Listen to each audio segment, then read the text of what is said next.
If you can't control your emotions, then your emotions will control you. You will succeed because you want it. Face yourself, endure solitude, and learn to be alone. Who said that? It was Arthur Schopenhauer. But the truth is, most people naturally fear loneliness and feel lonely when they're by themselves. Facing yourself is tough. Still, there's a good reason Schopenhauer emphasized being alone and confronting yourself. The message I want to share today isn't just about Schopenhauer's philosophy. Understanding this can make a huge difference in your life. 1, 2, or even 5 years later. Don't live your life to show off to others. Bring insights from books into your life. I want to share my thoughts, adding Schopenhauer's perspective to think about these things together. True happiness starts with genuinely facing yourself, not just focusing on others. Relying on what others think and being swayed by your surroundings isn't real happiness, it's temporary satisfaction. It's far from the psychological stability you should be enjoying. Your true happiness doesn't come from what you have but from who you are. More money, a nicer neighborhood, a bigger house, or a flashy career won't guarantee happiness. Real happiness comes from within, from being content with yourself, and being able to love yourself enough. Most importantly, it starts when you understand your worth in solitude and acknowledge that value. Yet, for many people today, taking time to reflect in solitude feels like a luxury. Constantly checking your smartphone and relying on others for validation only leaves you feeling empty. So, take some time to ask yourself who you are. How do you start? Just begin with 10 minutes a day. Just sit still and focus on your thoughts without doing anything at all. At first, it might feel awkward, anxious, or even a bit boring. But if you keep at it for just a few days, you'll start confronting the desires and fears buried deep inside you. The passions and fears you discover in this solitude aren't just emotional baggage. They're crucial signals about where your life is headed and what's going wrong. During this process, you might feel overwhelmed by confusing emotions. You might wonder, why am I thinking this? Or where is this feeling coming from? This confusion is a normal part of the journey and is clear evidence that you've started to talk to yourself. Now, it's time to listen to that inner voice. It's been there all along, but you've been ignoring it. Your desires, regrets, fears, and dreams are finally trying to converse with you. Don't turn away from that voice like you have before. If you're afraid of loneliness and avoiding that inner voice, it just shows you're being weak. Please face reality. Face it, the only reason you're avoiding loneliness right now is that it's super uncomfortable. But remember, discomfort is a must for growth. If you don't confront this discomfort, you'll be tossed around by other people's standards and environments, wasting your life. It might seem like your life is yours, but you're just living a puppet life, dragged along by others' expectations and judgments. Most people can't even admit their own foolishness, they blame it on someone else when they finally do. Do you think you're unhappy right now? It's not anyone else's fault you ignored your inner voice. Face this uncomfortable truth in solitude. That's the only way to change. Loneliness is a mirror that shows your true self. If you're scared to look into that mirror, you're just fooling yourself. Above all, loneliness strips away all the lies in your life. If you're doing things you don't even want to do and just wasting your one and only life, then what are you really doing? The truth will become apparent in solitude. Why am I living like this? What do I want? If you run away without answering these questions, you'll spend your life working for someone else's dreams. Those who can't handle loneliness have no choice but to live for others, which isn't freedom, it's being a slave. If you genuinely want to be free, you need to be honest with yourself in that solitude. Face the mirror, confront the issues. That's where change begins. And here's something important: this solitude isn't just about having time to think. If you've heard that inner voice calling for you to redesign your life, it's time to take action. Just realizing the problem doesn't change anything. Knowing what makes you unhappy doesn't automatically fix it. If you've identified the problem, you have to move forward to change and fix it. I'll share some practical steps to help you do that. First, break your goals down into smaller parts. Listen to that inner voice. I want to grow every single day. If you say that, you need to plan precisely how you will grow. Decide clearly what you're going to do today. Whether reading a book, learning a new skill, or starting to exercise, you can always start small. The important thing is to take action right away and wait until tomorrow to start correctly. That kind of thinking is your biggest enemy, and you need to change it. Move right now. Above all, break your goals into smaller parts and take detailed actions. If reading a whole book feels overwhelming, just read 10 pages. If beginning to exercise seems challenging, at least go outside for a walk. What matters isn't the action size but that you start. Secondly, cut out meaningless time. How much of your 24-hour day are you spending on yourself? Most people waste their days without even realizing it. Scrolling through social media or watching pointless videos for hours. Those wasted moments add up. Your life is what you make of it. A foolish person wastes time, while a wise person makes the most of it. Cut out those unnecessary habits and use that time just for yourself. Why not start by tracking how you spend a day? Write down what you do each hour, and you'll be shocked by what you find. So many things eat away at your time: mindless phone chats, pointless internet browsing, way more than you think. You need to be able to sacrifice the less important stuff for what truly matters to you. How you use your time right now is shaping your future. Stop wasting time and start using it wisely for yourself. And saying you don't have time? That's just an excuse. You create your own time. You'll never change your life if you can't even invest 30 or 10 minutes into yourself. Saying you don't have time means your priorities are off. Spend your time on what matters and cut out the unnecessary. Redesign your day. How you use your time ultimately shapes your life. Third, make your fears concrete. Fears grow when you run away from them, but shrink when you face them.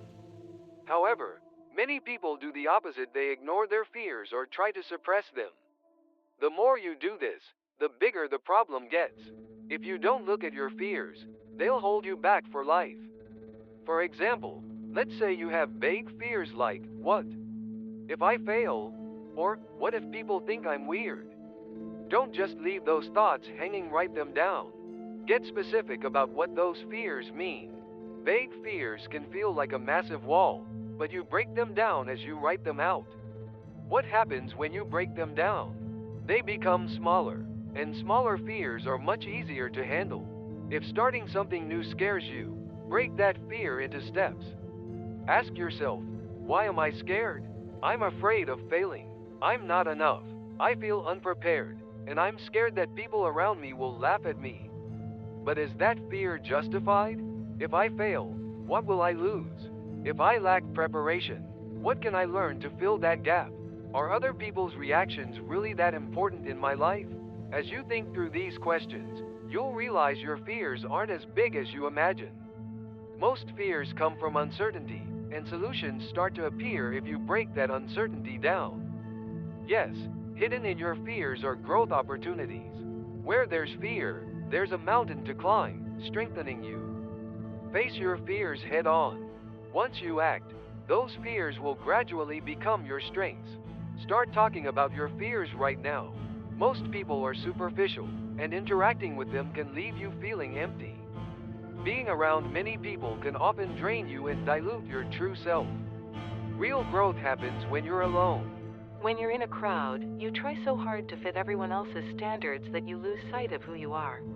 Like I said before, how can you even begin to understand yourself without those moments alone? People who are afraid to be alone lack the courage to face themselves.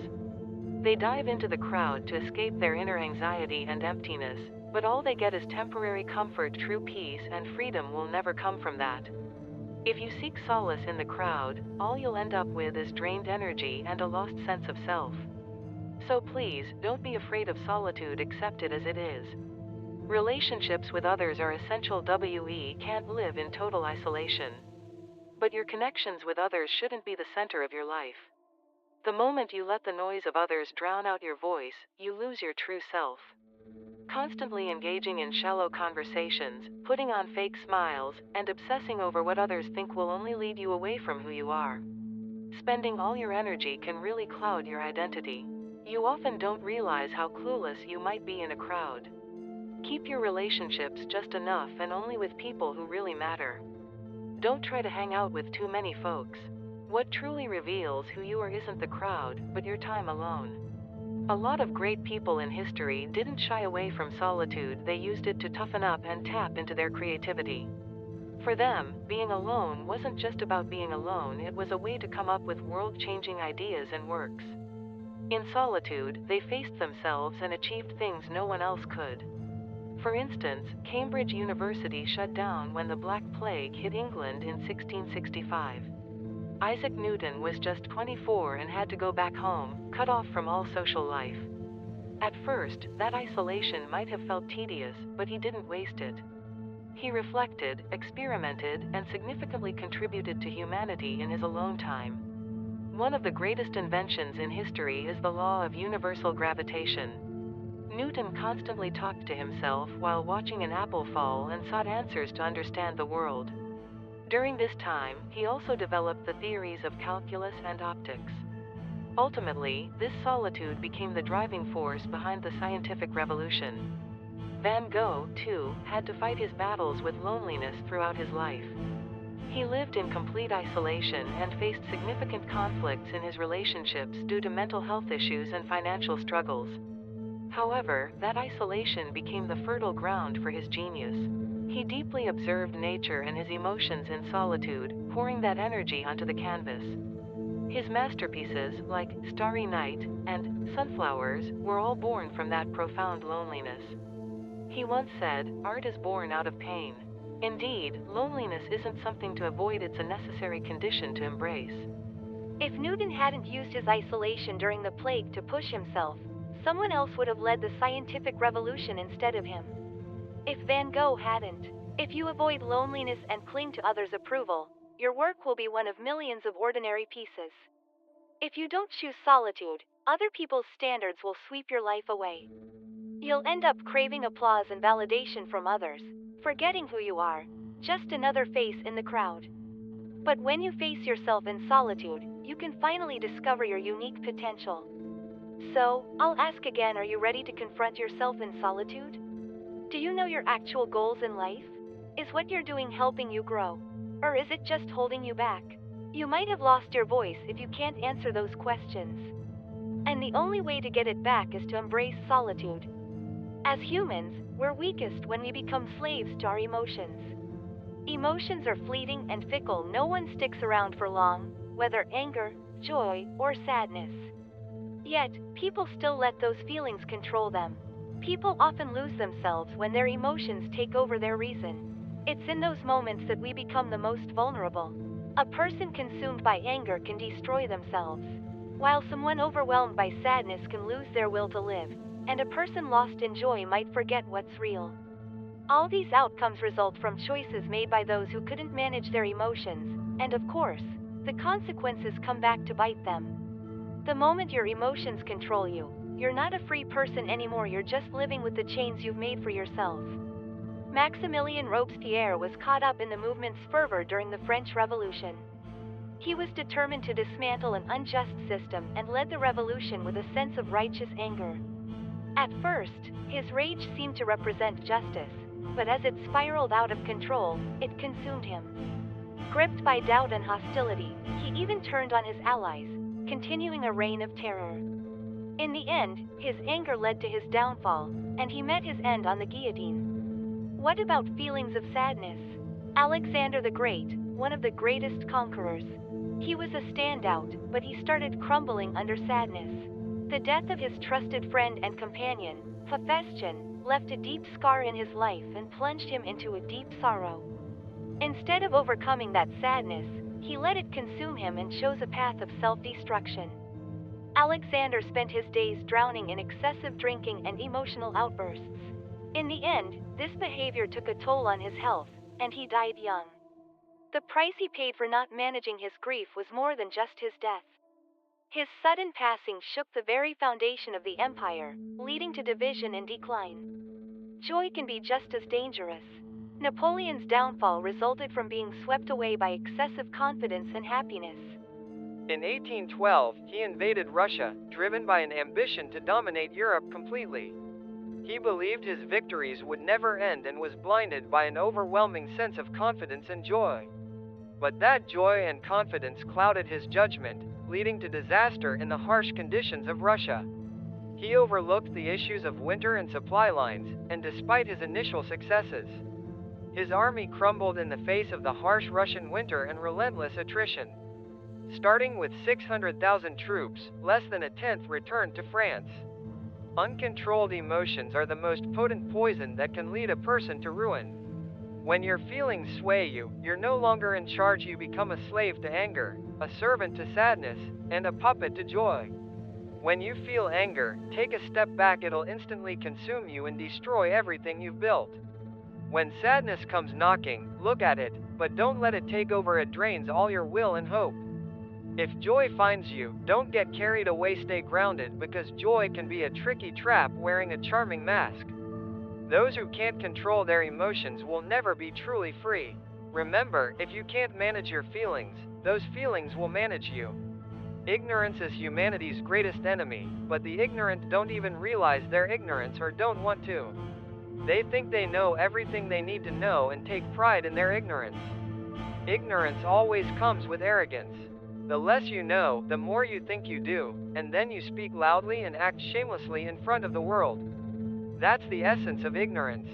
Don't you see people like that around you? What about you? You're saying that because you don't know. Have you ever seen me say something wrong? Don't talk nonsense. Some people casually dismiss others' opinions and advice, believing only their thoughts are the truth. They keep deceiving themselves and never make any progress. Yes, ignorance hides ignorance, and arrogance defends that ignorance. Galileo Galilei uncovered the truth of the heliocentric theory through his observations and research.